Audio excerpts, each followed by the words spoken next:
Hey guys, అందరూ ఎలా ఉన్నారు? ఇది బ్యూటిఫుల్ థీమ్ కేక్ నేను ఇప్పుడు రెడీ చేస్తున్నాను.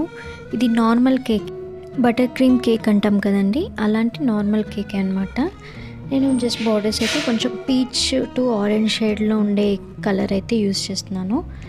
అండ్ బార్డర్స్ అంతా కూడా వేసేసిన తర్వాత జస్ట్ పైన ఒక స్వర్ల్స్ అనేవి ఇచ్చేసాను.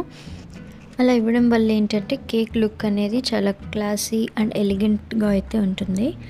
అది ఇచ్చేసిన తర్వాత నేను కింద దీనికి కాంబినేషన్ కాంట్రాస్ట్గా అయితే నాకు వైట్ బాగుంటుంది అనిపించింది. సో వైట్ బటర్ క్రీమ్తోనే నేను చిన్న బాల్స్లా డెకరేట్ చేశాను అండ్ హ్యాపీ బర్త్డే అమ్మ అని రాశాను. ముందుగానే నేను రెడీ చేసి పెట్టుకున్న ఫాండెంట్ టాపర్ కూడా దానికి పెట్టేశాను. ఒక శారీ వేసి ఒక మదర్ డాల్ లాగా చేశాను అనమాట. అండ్ అక్కడక్కడ మన ఎడిబుల్ షుగర్ బాల్స్ వేశాను అండ్ పేపర్ బటర్ఫ్లై పెట్టాను. That's it guys. Hope you guys love it. Please do subscribe.